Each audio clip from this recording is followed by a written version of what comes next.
আসসালামু আলাইকুম প্রিয় শিক্ষার্থীবৃন্দ। আমাদের আজকের এই ক্লাসের আলোচনার বিষয় হচ্ছে তৃতীয় শ্রেণীর ইংরেজি বইয়ের 28 নম্বর পেজের ইউনিট 3 এর লেসন 1। তো এই লেসনেরই পূর্ববর্তী অংশ আমরা পূর্বের ভিডিওতে আলোচনা করেছিলাম এবং এখন আমরা যেটা পড়ব সেটা এই একই লেসনেরই ধারাবাহিক অংশ। তো দেখো, এটা টাইটেল হচ্ছে সিম্পল কমান্ডস, সাধারণ আদেশ অ্যান্ড এবং নাম্বারস এবং সংখ্যা। অর্থাৎ সিম্পল মানে সাধারণ, কমান্ডস মানে হচ্ছে আদেশ, অ্যান্ড এবং নাম্বারস মানে হচ্ছে সংখ্যা। এখানে দেখো ডি নাম্বার আছে।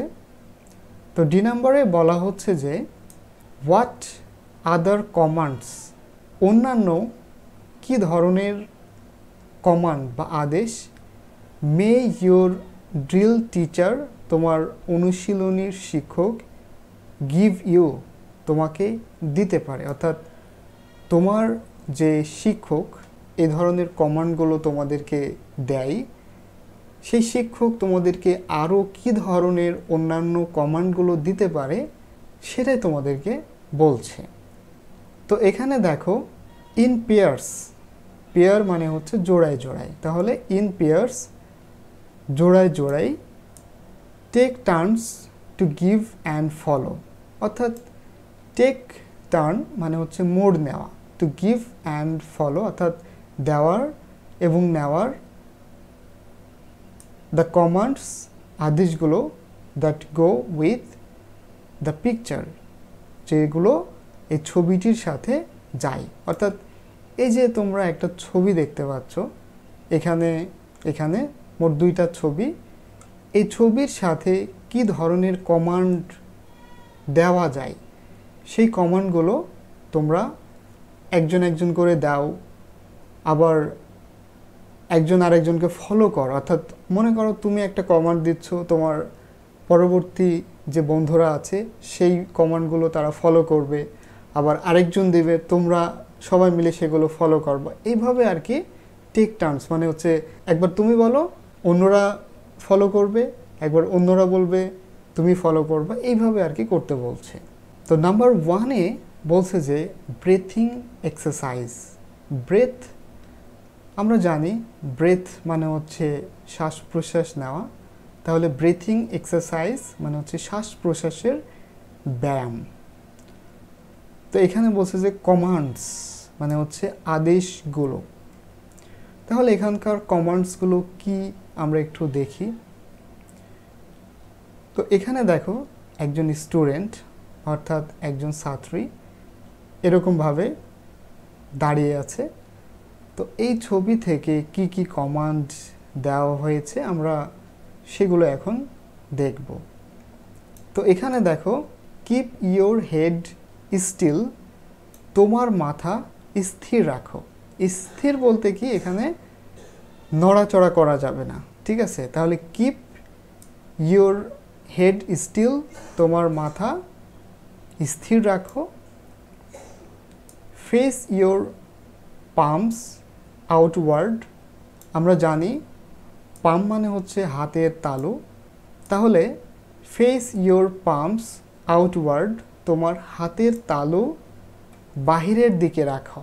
অর্থাৎ এই যে দেখো এরকমভাবে তোমার হাতের তালু বাহিরের দিকে রাখতে বলছে। তাহলে ফেস ইয়োর পামস আউটওয়ার্ড, যখন তোমার শিক্ষক তোমাকে এরকমভাবে কমান্ড করবে তখন ঠিক এরকমভাবে তোমার হাতের তালু বাহিরের দিকে রাখতে হবে।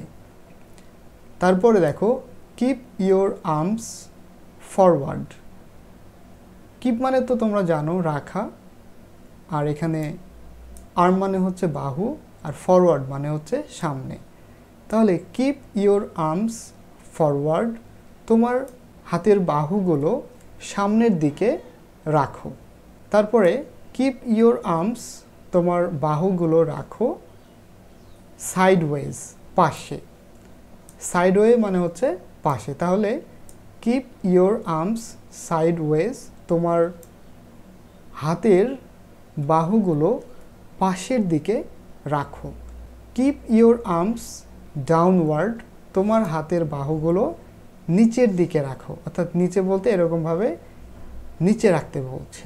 তাহলে কিপ ইওর আর্মস ডাউনওয়ার্ড, তোমার হাতের বাহুগুলো নিচের দিকে রাখো। তারপরে হচ্ছে কিপ ইওর বডি স্ট্রেট, তোমার শরীর বা তোমার দেহ সোজা রাখো। কিপ ইওর বডি স্ট্রেট, তোমার দেহ বা তোমার শরীর সোজা রাখো। কিপ ইওর হিলস টুগেদার, তোমার পায়ের গোড়ালিগুলো একত্রে রাখো। এই যে এরকমভাবে একত্রে রাখতে বলছে। তো পরবর্তীতে দেখো, এটা হচ্ছে এক্সারসাইজ 1, অর্থাৎ অনুশীলনী বা ব্যায়াম 1। এখানে একজন স্টুডেন্ট অর্থাৎ একজন ছাত্র, তার ছবি দেওয়া আছে। এই ছবি ফলো করেই কিছু কমান্ড এখানে দেওয়া আছে, আমরা এগুলো পড়ব। কিপ ইওর হেড স্টিল, তোমার মাথা স্থির রাখো। এটা আমরা পূর্বেই পড়লাম। তারপর বলছে যে ফেস ইওর পাম্পস আউটওয়ার্ড, তোমার হাতের তালু বাহিরের দিকে রাখো।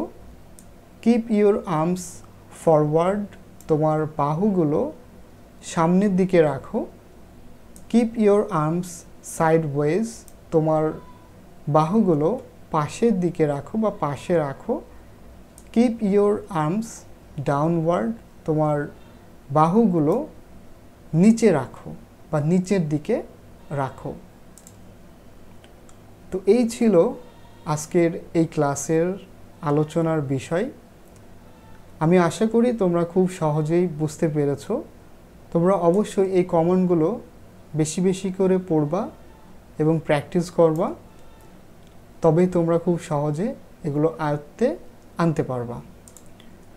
তো তোমরা সবাই আমাদের এই চ্যানেলটাকে সাবস্ক্রাইব করবা এবং নতুন নতুন ভিডিওর নোটিফিকেশন পাওয়ার জন্য পাশে থাকা বেল আইকনটি ক্লিক করে রাখবা।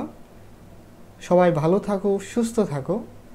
দেখা হবে নতুন কোনো ভিডিওতে।